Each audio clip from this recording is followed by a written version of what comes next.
Con mucha alegría le doy la bienvenida al estudio del Evangelio según Marcos. Hoy veremos el tema El Gran Mandamiento, parte uno.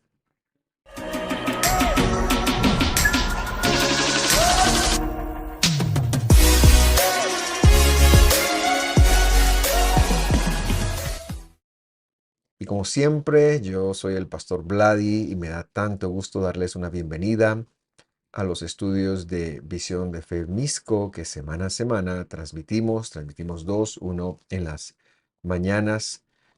eh, la porción semanal le llamamos a ese que tiene que ver con el Pentateuco y estamos estudiando verso a verso el Evangelio según Marcos. Y hoy vamos a ver los versículos que comprenden entre el capítulo 12, versículo 28 al 33. Y como lo decía al inicio, cuando señalé el nombre del estudio, este es el primero de dos, así que le invito a no perderse el próximo. Vamos a orar para pedir la guía de nuestro buen Dios, que Él nos ayude en esta oportunidad, en el caso de su servidor, a darse a entender correctamente, y en el caso de cada uno de ustedes que puedan conectar lo que Dios trae para ustedes.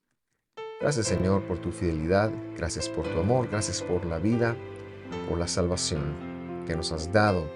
Hoy, al estudiar tu palabra, al estudiar, Señor, el Evangelio que narra tu revelación cuando tú viniste a la tierra, pedimos tu ayuda para poder conectar lo que tú tienes para nosotros hoy en el nombre de Jesús.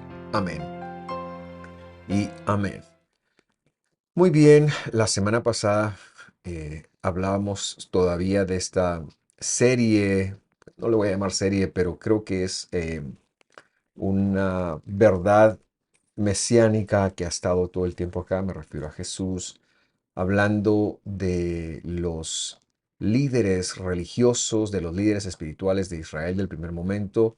Y es que esta parábola, que se conoce como la parábola de la higuera, abarca desde el capítulo 11, hemos estado en esto, hoy llegamos pues estamos en el 12 y todavía infiere mucho porque, como veremos hoy, el Señor habló con un sofer, con un escriba, y la semana pasada lo vimos salir airoso de una un ataque en conjunto que se daba entre dos facciones opuestas, como lo eran los fariseos y los herodianos, y luego los saduceos también vienen a atentarle.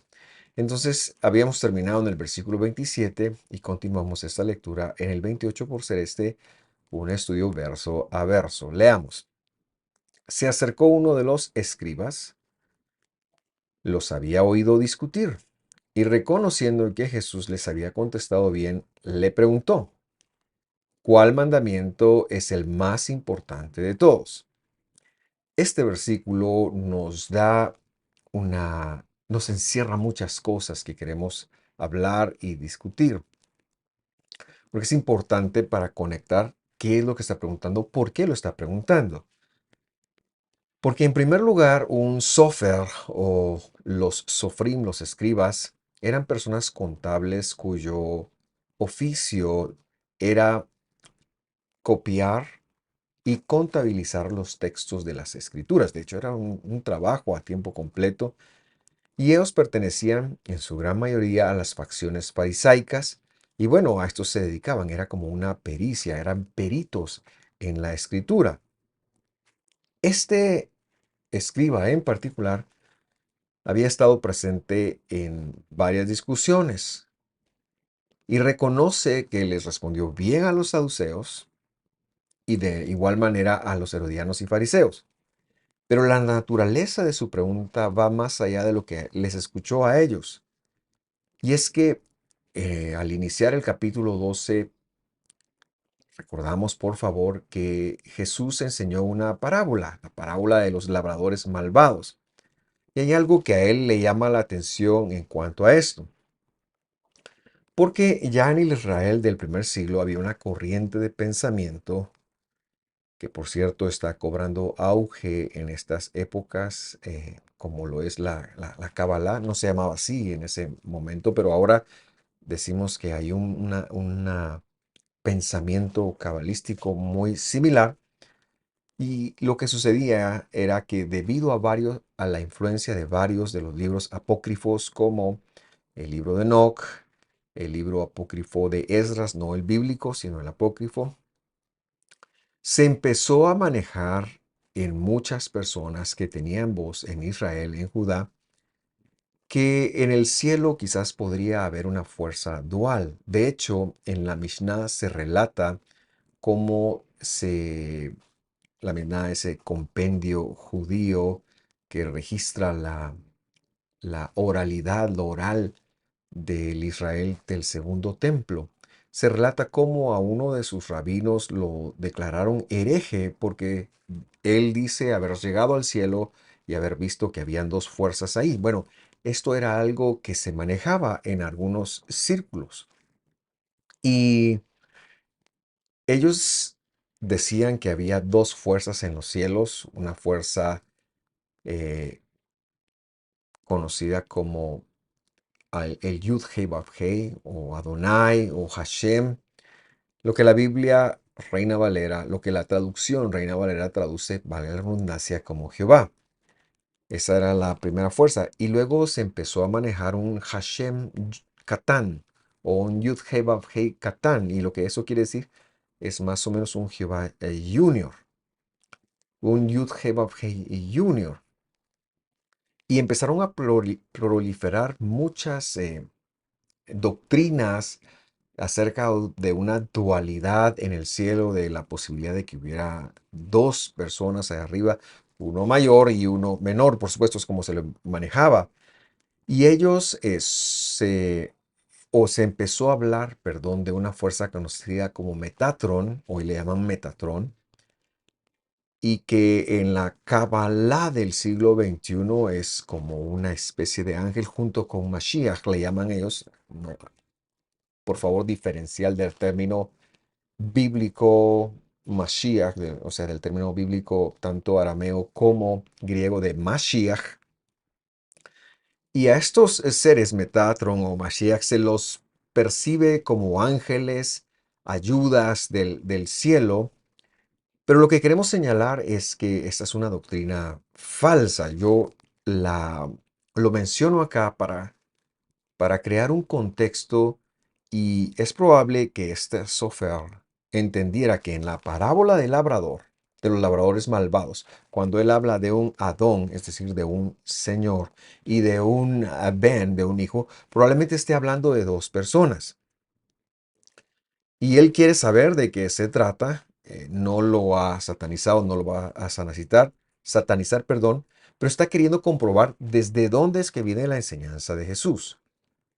Por eso hace la pregunta de cuál es el primer mandamiento o competencia que debe de regir nuestras vidas por encima de cualquier cosa. No es que este escriba no lo sepa, es casi que una pregunta para ver qué piensa Jesús. Jesús va a evidenciar de qué se trata, pero es que él ha escuchado algo acerca de dos y entonces él quiere que Jesús con sus propias palabras le aclare. Y entonces ya él va a poder ubicar a Jesús dentro del contexto teológico que él piensa. Ahora nosotros que estamos de este lado sabemos que que es Dios mismo, que Él es el Yud Hei Vav Hei, que dejó su palabra en los cielos, y eso se llamó Abba, lo que traducen como Padre, pero es que es Dios mismo que ha venido a la tierra, y eso lo puntualizaremos en el siguiente estudio mucho más, lo explicaremos mejor porque Él lo llega a explicar mejor. Em, a esta pregunta Jesús responde, y yo le invito a leer conmigo, Marcos 12:29. Jesús respondió, el más importante de todos, de todas las competencias, de todos los mandamientos es Shema Israel, Adonai Eloheinu, Adonai Had. En castellano esto es escucha Israel, el Señor nuestro Dios, el Señor es uno. Ahora, cuando hablamos de importancia, también es bueno decirlo, más que importancia en función de verlo como, este está mejor que el otro, la palabra deberíamos de entenderla como precedencia. Lo que él está preguntando es, mira, ¿sabes tú cuál es el que está encima de todos? Tú que supuestamente estás hablando de dos, de un hombre y de un Ben, de un hijo.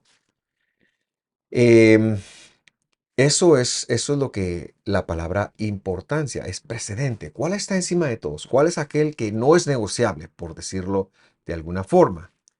Esta respuesta que Jesús le da a Shema Israel, Adonai Eloheinu, Adonai Echad, escucha el Señor nuestro Dios, el Señor es uno, se encuentra contenida originalmente en Devarim, capítulo 6, versículo 4. Y yo quiero leerlo con usted. Dice así: Escucha, Israel, el Señor nuestro Elohim, el Adonai, el Yud-Heh-Vav-Heh, nuestro Elohim, nuestro Dios, el Señor uno es decir, Él es una unidad.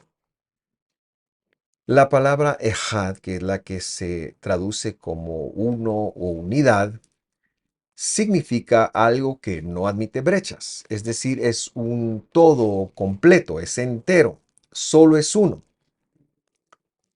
Y con esto Jesús no solamente se está circunscribiendo a la escritura, lo cual fue siempre su costumbre. Él no enseñó afuera de la escritura, casi no reveló cosas que no estaban escritas, sí reveló algunas cuando él dice, por ejemplo, amén, amén, pero son muy pocas.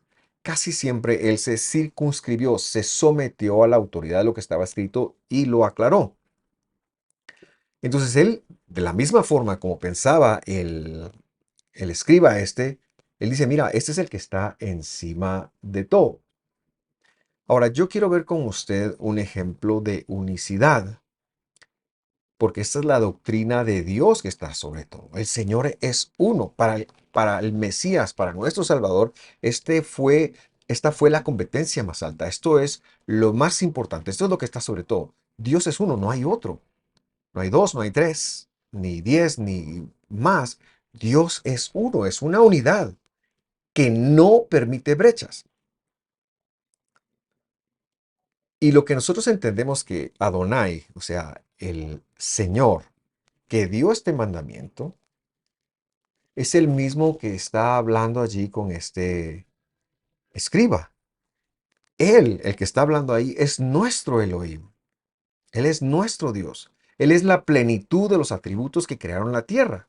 Lo único es que Él ahora está en esa pausa que Él tuvo cuando dejó eh, lo completo, la plenitud, es la palabra que estaba buscando, de sus atributos y bajó con el atributo de salvación en el cielo. Hay una forma, otras formas de decirlo. Por ejemplo, Éxodo 20:22, los 10 mandamientos. El Señor dice el primer mandamiento de esta forma y decimos que es Jesús, es el mismo, es porque no hay otro, solo hay uno y Jesús no es un junior, no es un pequeñito, no es un hijo en el sentido de engendrado, sino Él es el hijo, el Ben en el sentido de una función que Él tomó para poder venir en la tierra y no destruirla. Ahora, ¿qué dice Éxodo 22? Dice, yo soy Adonai tu Elohim, yo soy el Señor tu Dios. Es lo mismo que acabamos de leer, que te saqué de la tierra de Egipto, de la casa de servidumbre. Número 3, no tendrás a nadie más delante de mí, no tendrás dioses ajenos delante de mí. Y por eso nosotros decimos que el Todopoderoso es Él. Nuestra oración es solo a Él. No necesitamos más intercesores, no necesitamos ninguna persona que nos haga un favor, sino que Él es el capaz de responder. No hay otro. Y lo que decíamos es que no tiene brechas, no tiene divisiones, no existe uno medio, es como un entero. Jesús, el que tomó la forma de hombre a inicios del Nuevo Testamento, Él es el mismo que habló estas palabras. Esta no es una ley que es ajena a Él. Estas no son palabras ajenas a Él. Esto es Él mismo con un solo programa. Y esto es importante que nosotros lo tengamos muy claro. Veamos un ejemplo de Ehad, de uno, porque él lo había ofrecido. En Éxodo, Dios le dice a Moisés que para dividir el lugar santo del lugar santísimo, es decir, el Mishkan, que es el todo, pero para dividir dentro del Mishkan dos espacios, el espacio más santificado, el Kodesh HaKodashim, del lugar santo, él tiene que colocar cinco cortinas. Y en las cortinas que rodeaban esta parte, tenían la función de no abrirse, tenían la función de impedir como que hubiera una brecha. Cuando al final estas cortinas se terminan de diseñar y están juntas y no hay ningún espacio, el Señor le dice a Moisés, ahora dice, estas cortinas cuando hace el recuento, cuando la escritura hace el recuento y habla de las cinco cortinas que han sido unidas, dice la Biblia que era Ejad contra Ejad. Es decir, no había brechas, no se podría entrar. Había solo una entrada que era para el frente y que el sacerdote debería de penetrar una vez por año. Pero todo lo demás era una unidad. No había algo que permitiera luz, no había algo que permitiera un espacio. Y eso es lo que significa nuestro Dios para nosotros. Nadie más ni nada más puede tomar el espacio de Dios. Solo hay alguien capaz de ser Dios. Solo hay alguien capaz de tener la plenitud de todos los atributos de salvación, de redención, de vida, de poder, de resurrección, en fin, de todo lo que se le atribuye a Dios. No hay alguien más. Nadie nos puede bendecir, nadie nos puede levantar, nadie nos puede sanar. Es Dios. Solo hay uno. Y no hay brecha en él. No hay brecha en él. Y esto es algo que como creyentes del siglo XXI, en donde no estamos tan acostumbrados a ver a Dios como uno, sino a Dios como en tres, más vale que vayamos aclarándolo. Porque la Biblia no habla de tres. Eso salió en los concilios 400 y pico años después de Jesús. Pero lo que Jesús dijo es, el Señor, Él es uno. Él es uno. Y si no lo entendemos así, entonces no hemos entendido bien el mensaje de la Escritura y debemos de replantearlo y debemos de revisarlo. Volvamos a Marcos. Luego, el Señor dice en el versículo 30, 12:30, y amarás al Señor tu Dios con todo tu corazón y con toda tu alma y con toda tu mente y con toda tu fuerza. Lo primero que haremos es recordar que esto ya estaba en la Escritura. Jesús no está inventando algo nuevo y esto es importante precisamente en este versículo y ya me voy a explicar por qué. Para ello, leamos Deuteronomio 6:5. Dice, amarás al Señor tu Dios con todo tu corazón, con toda tu nefesh y con toda tu fuerza. Vemos que Devarim, Deuteronomio 6:5, arroja tres cosas de cómo hay que amar al Señor. Con el lev, que es corazón, con la nefesh, que es la vida, que es la garganta, que es la respiración, que es el funcionamiento de todo lo que significa ser humano, y luego con las fuerzas, que son los recursos que Dios pone a nuestra disposición. Es decir, a Dios se le ama con la chequera, se le ama con la billetera, se le ama con el carro, se le ama con todo lo que Él ha sido bueno en darnos. La Biblia está demandando eso.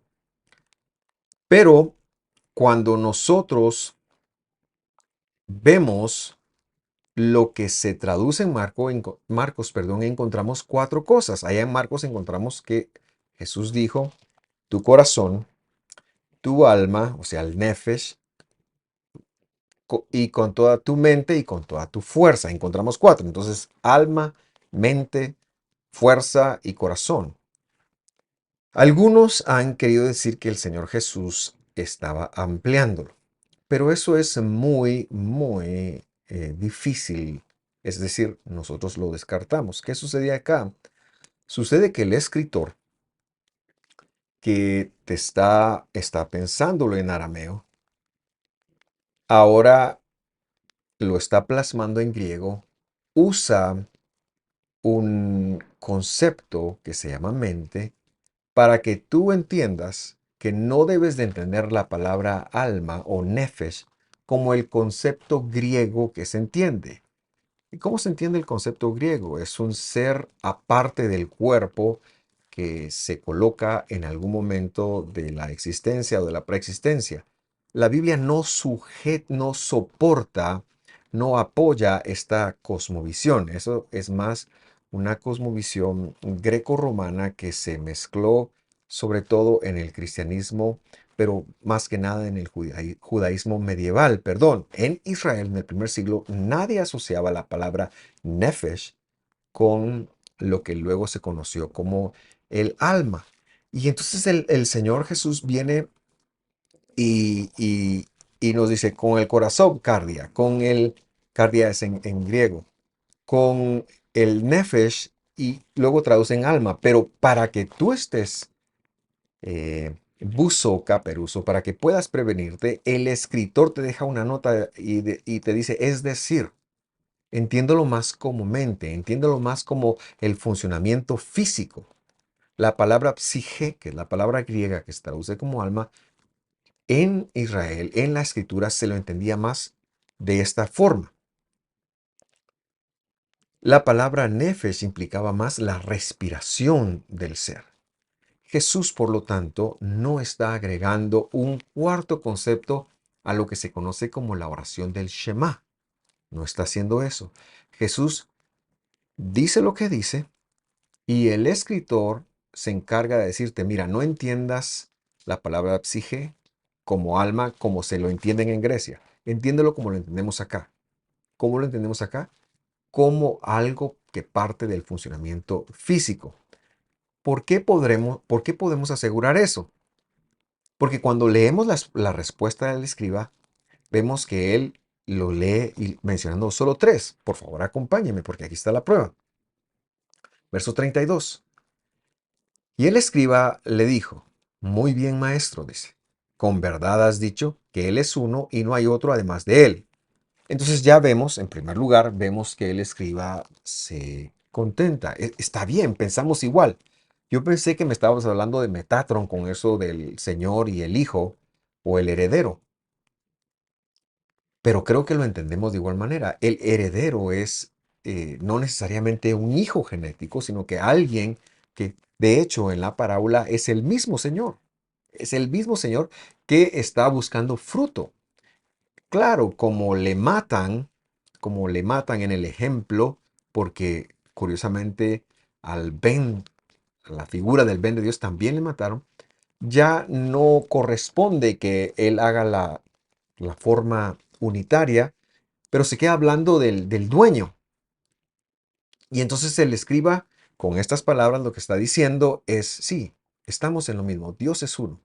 Qué bueno, quizás voy a entender o voy a necesitar una mejor explicación de esto y Jesús la va a dar y la va a proveer y esto es algo que yo quiero que veamos en el próximo estudio, pero porque Él lo va a comentar. Pero para este estudio seguimos leyendo lo que dijo el escriba al versículo 33 y dice así, y que el amarle con todo el corazón, el lev, es el primer concepto que le dio, y con todo el entendimiento, ya Él lo entiende como la fuerza física, el entendimiento, el razonamiento, todo lo que me corresponde. Yo entiendo que amo a Dios, entonces voy a hacer sus mandamientos. Yo entiendo que amo a Dios, entonces cuando coma voy a comer lo que está registrado. Yo entiendo que amo a Dios, entonces voy a descansar cuando tengo que descansar. Yo entiendo que amo a Dios, entonces voy a pedir perdón por mis pecados. Voy a llevar lo que tenga que llevar. Y luego dice, y con todas las fuerzas. Y amar al prójimo como a uno mismo es más que todos los holocaustos y el sacrificio. Vemos entonces que el escriba oyó de Jesús y le dijo, sí, esas tres cosas que dijiste. Jesús solo dijo tres cosas. El escritor agregó la palabra mente para que tú y yo conectáramos que la palabra psique, que es la que tradujeron como alma ahí, y por eso yo la dejé traducida como alma, no la debes de entender como se la entendía en el mundo greco-romano, es decir, como un ser aparte que fue preexistente o que bien se dispone a ir a algún lugar cuando uno muere. Porque, repito, eso no se puede sostener con la escritura. Ahora, lo que yo quiero hacer ahora para ir avanzando es que quiero regresar al versículo 31, porque la razón de que me adelanté al 32 era para comprobar que el escriba había escuchado de Jesús tres conceptos: corazón, nefesh o garganta, y recursos financieros, porque él mismo se los repite. Pero ahora veamos cuál fue la otra cosa que Jesús hizo, porque este concepto es también importante hoy. La segunda competencia, lo que toma precedencia sobre todo, es lo que le está diciendo, es este: amarás a tu prójimo como a ti mismo. No hay otro mandamiento mayor que estos dos. Y me llama mucho a mí la atención de que el Señor, al ser cuestionado sobre cuál es el mayor mandamiento, el mandamiento que toma precedencia, une el de la unicidad de Dios con el del prójimo. No dice por qué, podemos especular, perdón, con el asunto, por qué estos mandamientos están sobre los demás. Bueno, el de Dios creo que es muy claro, pero el del segundo no dice por qué lo hizo, y como por qué lo saca a colación acá, creo que es porque al decirlo así, es igual también yo especulo, porque lo está uniendo, que la escritura ha de entenderse con la unicidad de Dios y con el respeto, o en función del amar al prójimo, cómo debemos de proyectarlo, ¿verdad? Porque a veces pensamos que nuestras doctrinas nos dan el derecho de que al pensar distinto con alguien podemos dejarlo de amar. Pero repito, solamente es especulación. Sin embargo, lo que sí quiero hacer es desarrollar qué fue lo que Jesús dijo cuando dijo hay que amar al prójimo como a ti mismo. Porque hoy en día la psicología entra y nos dice: oh, ¿quieres amar a los demás? Empieza amándote a ti mismo primero. Si no te puedes amar a ti mismo, no vas a poder amar a los demás. Y ya se genera algo muy psicológico en cuanto a la escritura. Y la escritura está incluso sobre la psicología. Sin embargo, para entender entonces cómo es amarnos a nosotros mismos, es mejor que lo entendamos desde la explicación que la escritura la da, porque da una explicación, y esta la podemos encontrar en una parábola que está en el tercer evangelio, el evangelio de Lucas, en el capítulo 10, cuando un maestro de la Torá, un maestro del Pentateuco, viene a preguntar a Jesús y le dice: Señor, ¿cómo heredo o cómo hago para heredar la vida eterna? El Señor lo refiere a la escritura. Y cuando él le pregunta: ¿has leído la escritura y los mandamientos? Y se ponen de acuerdo sobre este mismo mandamiento, el mandamiento del Shema y el mandamiento de amar al prójimo. El Señor le habla de cómo hacer para amar al prójimo. Este mandamiento, este segundo mandamiento que es precedente, porque repito, ninguno de los escribas o de los maestros le preguntaron a Jesús sobre cuál era el primer mandamiento. El primer mandamiento quizás estaba en Génesis 1:28, me parece que es, que habla de fructificar. No, están hablando del más importante. Y entonces el primero, pues ya vimos dónde está. Ahora quiero ver de dónde obtenemos el segundo mandamiento en precedencia, en importancia. Y este se encuentra en Levítico 19:18. Y ahí dice así: no te vengarás ni guardarás rencor a los hijos de tu pueblo. Y luego en hebreo dice: amarás a tu prójimo como que fueras tú. Yo soy el Señor. Y esto ya es un poco confuso. Cuando yo leí esta parábola muchas veces de niño, o cuando escuchaba mensajes y llegamos a esta parte, me parecía por demás extraño por qué este supuesto maestro de la escritura preguntaba quién era el prójimo. ¿Cómo así? Y lo veía como una justificación, pero es que el prójimo son todos los que nos rodean. Claro, para usted y para mí, que vivimos en el siglo XXI, pero para él no era así. Ellos consideraban, por la tradición oral que traían, ellos consideraban que los extranjeros, los gentiles, como les llamaban ellos, los goim, que fue otro término que se satanizó, pero que la promesa de Dios estaba que, por ejemplo, Abraham lo iba a hacer una muchedumbre de gentiles. Entonces ellos consideraban a los no judíos genéticos, a los no judianos, no los consideraban prójimos, no los consideraban personas, no los consideraban personas dignas de recibir un estímulo, no les predicaban, no les hablaban de las cosas. Es más, a los romanos, por ejemplo, a los griegos los consideraban como indignos, como idólatras. Y uno de esos ejemplos era el de los samaritanos. A ellos no se mezclaban con ellos porque no los consideraban personas, por lo tanto, no los consideraban prójimos. Por eso es que el Señor, el maestro de la ley, perdón, le pregunta, ¿quién es mi prójimo? Y el Señor, la lección que le va a dar es demasiado impresionante, pero lo hace desde una parábola que es lo que yo quiero ver con usted y la voy a parafrasear un poco.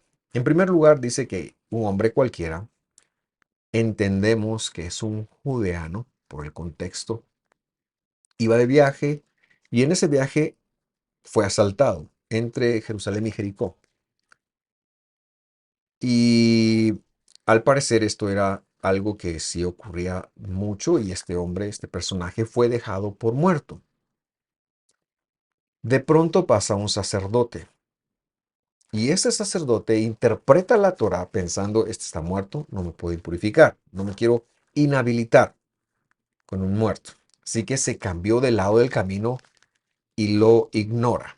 Tenga en mente que no está hablando de cualquier judeano, de cualquier creyente, está hablando de uno de los principales de los creyentes, un sacerdote. Luego, después de esto, pasa un levita que, no siendo sacerdote quizás, pero sí siendo estudioso.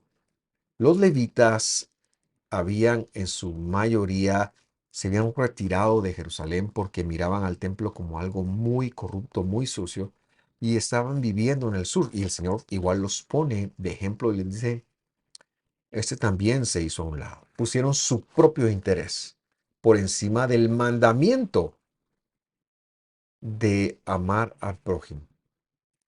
Y por supuesto, esto todo lo dice amparado en la Escritura. E incluso está sugerido un tercer mandamiento acá que es muy importante a la hora que pensamos de hablar en el prójimo. Y yo quiero que lea conmigo Devarim, o sea, Deuteronomio 32:19. Un texto bastante conocido, pero creo que es importante nombrarlo acá. Dice, al cielo y a la tierra pongo como testigos contra ustedes de que he puesto la vida y la muerte, la bendición y la maldición. Ese es un texto muy, muy hermoso, ¿verdad? Y la idea que genera es como que Dios tiene un menú, ¿verdad? Y ahí está el bien y el mal, y está la vida y la muerte, la bendición y la maldición. Y luego pareciera ser que Dios da una sugerencia y dice, escoge pues la vida, así lo traducen. Sin embargo, no es como dice, al contrario, luego lo que sigue es un mandamiento imperativo y lo leemos, dice, escogerás por la vida, dice, para que vivas tú y tu descendencia. Escogerás por la vida. Es decir, si estás en una situación como la que estaba el levita o el sacerdote y ves a alguien moribundo, en lugar de escoger impurificarte, escogerás por la vida. Ellos estaban ignorando deliberadamente un mandamiento porque había uno menor. Y aquí lo que es muy claro es que debían de escoger por la vida. Y por eso es que cuando usted esté en una situación, en una circunstancia y hay posibilidad de vida, busque la vida. Busque la vida. Si hay algo que le va a salvar la vida a un ser querido, hágalo, hágalo. La vida es primero. Y es esto lo que debieron de haber hecho ellos. Debieron de haber escogido la vida por sobre impurificarse, por sobre contaminarse o lo que fuera. se hubieran detenido. Sin embargo, y el ejemplo de Jesús es impresionante porque él viene y señala a un no creyente, según este maestro de la ley, señala a un samaritano, señala a alguien que no se le ha asignado escritura y le dice, apareció un samaritano que ve al hombre, lo cura, lo lleva a un lugar para que lo cuiden, paga para que le den ese seguimiento, ese cuidado, y luego cuando cuenta esta historia, Jesús hace una pregunta, que es la que yo quiero que nos hagamos hoy. Y él le dice, ¿cuál de estos tres, versículo 36, piensas tú que demostró ser el prójimo? Por favor, ponga atención. Este está preguntando, ¿quién es mi prójimo? Pero la respuesta de Jesús no va por ahí. Él dice, ¿quién demostró ser el prójimo del que cayó en manos de los salteadores? Y esto me llamó muchísimo la atención. El hombre está preguntando, ¿debo de amar? Ok, está bien, es el segundo mandamiento. ¿Quién es mi prójimo? ¿Puedo sacar esto más allá de mis creencias, de mi familia? Por supuesto, pero la respuesta de Jesús le da la vuelta a todo. Porque le dice, el prójimo eres tú. No andes buscando quién, a quién no odiar no, no. Anda buscando a quién amar, porque el prójimo eres tú. Y ahora sí que tiene un poquito más de sentido lo que la escritura dice en Levítico 19:18. No te vengarás ni guardarás rencor de los hijos de tu pueblo, amarás a tu prójimo como que tú fueras el prójimo. Una mejor forma de leerlo es por ser tú el prójimo. Amarás, coma, por ser tú el prójimo. El mandamiento es mejor entendido cuando lo leemos así. Amarás porque tú eres el prójimo. A los que te rodean, sin importar si son samaritanos, si son de otra fe, si no son creyentes, no importa. Y amar es procurar la voluntad de Dios sobre ellos. Jesús le hace esa pregunta. Releamos el versículo 36 de Lucas 10. ¿Cuál de estos tres piensas tú que demostró ser el prójimo de que cayó en manos de los salteadores? Versículo 37. El intérprete de la Torá respondió, el que tuvo misericordia de él. Y luego Jesús le dice, ve tú y haz lo mismo. Y aquí es donde quería llegar. ¿Quién es mi prójimo? Mi prójimo es el que yo logre ver. No, mi prójimo soy yo. Y porque yo soy un prójimo de alguien, Dios me manda a amarlos. No es que yo ande buscando quién me ama. Es que Dios está diciéndome que es el segundo mandamiento en importancia, buscar cómo amar a todos aquellos que me rodean. Por eso es que es el segundo mandamiento, porque yo debo de procurar la voluntad del Señor, aunque vaya a compartir 2 minutos con alguien solamente una vez en mi vida, yo debo de buscar que la voluntad de Dios, incluso para este tiempo tan corto, para este espacio temporal de vida, se dé en la persona. Debo de dejarle algo. Dios no está mandándote a buscar quién te ama, quién es amigo tuyo. No. Él te está enviando a buscar a quién tú amas. Esto es lo que me queda a mí de una forma muy grande y la razón por la que el Señor anexa este segundo mandamiento al mandamiento de amar a Dios sobre todas las cosas. El segundo es, entonces, mi forma de vivir la vida es como Jesús, debiera ser como Jesús. Buscar a quien amar, buscar a quien colaborar, etcétera, etcétera. Ese es el primero de los estudios, pero también es el último estudio del año 2022. Yo quiero pedirle que usted pueda recordar, pues vamos a tomar unos días de vacaciones. Eh, Tenemos todavía 2 fines de semana más en el año 2022 y uno que cae 1 de enero. Entonces vamos a tomarnos un descanso por las las personas que me ayudan a editar, a hacer videos, etcétera, etcétera. No lo vamos a hacer de las porciones semanales. Yo le invito a seguir esperando las porciones semanales que saldrán todos los sábados, porque esto sí no se detiene, pero queremos tomarnos unos días de descanso. Queremos decir que regresamos el 8 de enero. Entonces, este fue el tema del mandamiento supremo, parte uno, y yo lo espero para que en 3 semanas podamos discutir bueno, en 4 semanas sería realmente el mandamiento supremo 2 y ver cómo es que Jesús hace ese enlace entonces de si Dios es uno, por qué la parábola habló de dos, etcétera, etcétera.